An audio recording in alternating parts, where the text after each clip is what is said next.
Hey Dad, tell me about this Ripple Bank. Well, it looks like Ripple applied for a master account, basically a bank, and it's just another integration, another step along the way to creating a digital world reserve bridge currency. I mean, these are not small moves, guys. These are huge. Let's read a little bit. So Big Bad Brad Garlinghouse is reporting that true to their long-term standing compliance roots, Ripple is applying for a national bank charter from the OCC. If approved, we would have both state via NYDFS and federal oversight, a new and unique benchmark for trust in the stablecoin market.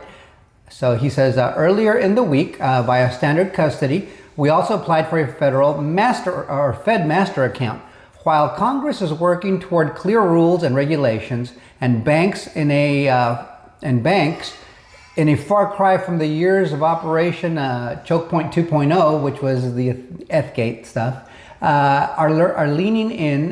This access would allow us to hold RLUSD reserves directly with the Fed and provide an additional layer of security to the future-proof trust in RLUSD. He goes on to say, Ripple always has and will continue to build trusted, battle-tested, and secure infrastructure in a 250 billion plus market. RLUSD stands out for putting regulation first and setting standards that institutions expect. They're building themselves up to be the go-to for institutions.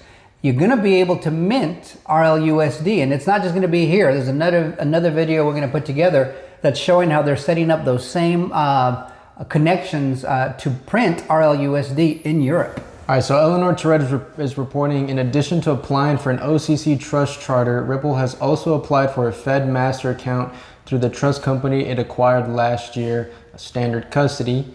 Being granted a Fed master account is a much bigger deal than getting granted an OCC charter in terms of access.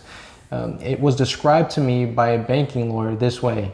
In terms of tiers, a master account is diamond, bank is platinum, trust companies are gold, and money transmitter licenses are silver. And she goes on to say that the Federal Reserve has historically resisted giving crypto companies direct access to the payment system, even though critics argue it could reduce risk. It's currently defending that stance in a lawsuit against Custodia Bank, that's been going on for a few years, guys, versus the Federal Reserve over depository institution access to master accounts, with a decision expected any day now. Funny how all these things there's a confluence, right? They're all happening at about the same time. What are they voting on tonight, son? The big beautiful bill. The big beautiful bill. What's the big beautiful bill have to do with crypto?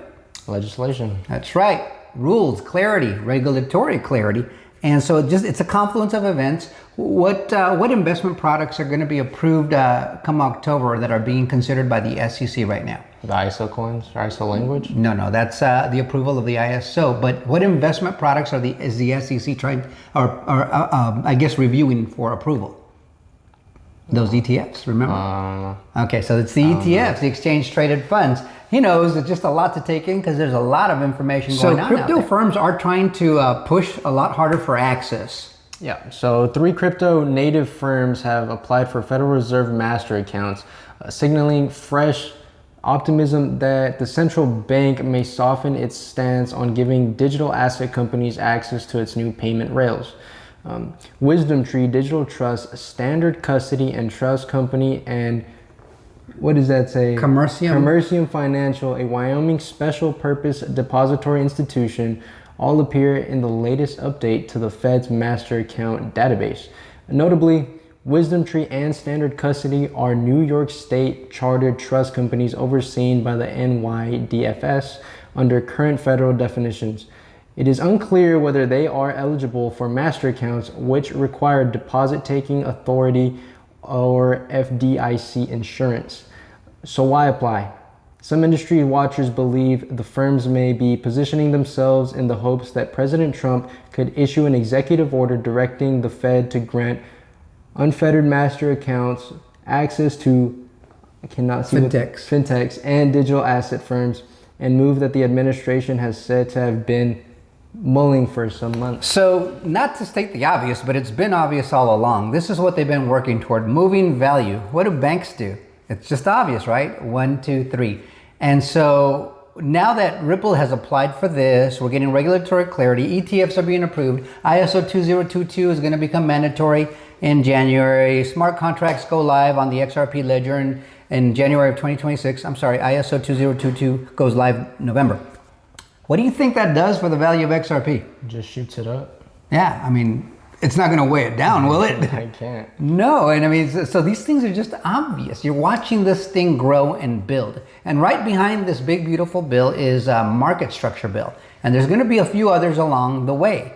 So we're watching this baby being born. The financial system is changing. It's going to become a 24/7, 365 model. It's going to be quick, it's going to be scalable, it's going to be inexpensive, and it's going to be secure. And that's what we want. We want that kind of system that works at the speed of today, at the speed of the internet. I hope many of you are catching what they're telling us. They're basically screaming it at the top of their lungs, and there's an opportunity here for you to take advantage of it and maybe make some life-changing wealth, maybe make a little bit of extra money to make a more comfortable retirement, or maybe, what are you doing with your investment?